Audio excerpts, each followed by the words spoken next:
வணக்கம், நான் உங்கள் பேசும் நிலா. இன்றைக்கி டாபிக் பார்த்திங்கன்னா வாழைத்தண்டை பற்றி தான். வாழைத்தண்டை பற்றி நான் சொல்லணும்னு அவசியம் இல்லை, எல்லாருக்குமே தெரிஞ்ச ஒரு விஷயந்தான். கிட்னி ஸ்டோன் கரைக்கும் அப்படின்றத பற்றி. பட் ஆனால் அதை வாரத்துக்கு ஒரு 2 நாள் எடுத்துக்கோங்க அப்படின்னு சொல்கிறாங்க. ஏன்னா அது அதிகப்படியாக கிட்னியில் வேலை செய்யும் பொழுது நமக்கு அடிக்கடி யூரின் பாஸ் பண்ணும்பொழுது அதனால் நம்மளுக்கு டயர்ட் ஆகலாம் அப்படின்னு சொல்கிறாங்க. வாழைத்தண்டு நல்லது தான், ஆனால் அதை கட் பண்ணி அதில் இருக்கிற நாரை எடுத்துட்டு சாப்பிடும்பொழுது எவ்வளோ பெரிய விஷயம் தெரியுமா அப்படின்னு தான் உங்களுக்கு எல்லாருக்கும் தோணும். அது எனக்கும் அப்படி தான்.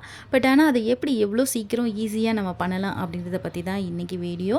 அது நம்ம கட் பண்ணி சாப்பிடும்பொழுது தான் அதை சாப்பிடும்பொழுதும் சரி அது சக்கையாக வரும் இல்லையா. ஸோ அதையெல்லாம் இல்லாமல் ஈஸியாக எப்படி செய்யலான்னு பார்க்கலாம் வாங்க. வாழைத்தண்டை கட் பண்ணி தண்ணியில் போட்டு வச்சுருக்கேன்.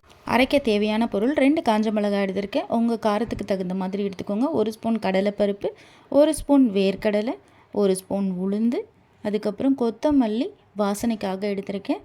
தேங்காய் தேவையான அளவுக்கு கொஞ்சமாக எடுத்து கட் பண்ணி வச்சுருக்கேன்.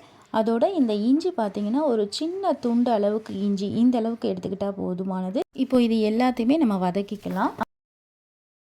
இப்போ வதக்கிறதுக்கு ஒரு 5 ஸ்பூன் எண்ணெய் நான் விட்டுருக்கேன். இதில் இந்த ஸ்பூனில் யூஸ் பண்ணும்பொழுது நம்மளோட எண்ணெயோட அளவு ரொம்பவே கம்மியாக எடுக்கும் பொழுது ஹெல்த்துக்கும் நல்லது. இப்போ அந்த வாழைத்தண்டை எல்லாத்தையும் நம்ம போட்டு வதக்கி எடுத்துடலாம். இதில் பார்த்திங்கன்னா இந்த தண்ணி எல்லாம் ட்ரை ஆகிற அளவுக்கு நம்ம வதக்கி எடுத்துக்கணும். இப்போ தண்ணி ட்ரை ஆகிடுச்சு. இதுக்கப்புறம் திரும்ப ஒரு 2 ஸ்பூன் எண்ணெய் மட்டும் விட்டுட்டு இது எல்லாத்தையும் வதக்கி எடுத்துக்கலாம்.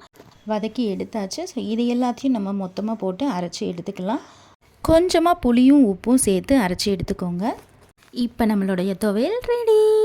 ஸோ கண்டிப்பாக ட்ரை பண்ணி பாருங்கள். ரொம்பவே ஈஸியாக இருந்ததில்ல செய்கிறதுக்கும், ஹெல்த்தியான ரெசிப்பியும் கூட. கண்டிப்பாக ட்ரை பண்ணி பாருங்கள். அதோட இந்த துவையலை எந்த சாதத்தோட எந்த காம்பினேஷனில் சாப்பிட்டா நல்லா இருக்கும் அப்படின்றத கமெண்ட்டில் கண்டிப்பாக சொல்லுங்கள். நானும் ட்ரை பண்ணி பார்க்குறேன், நீங்களும் இதை ட்ரை பண்ணி பாருங்கள்.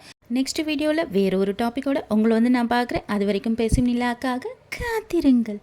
டாடா.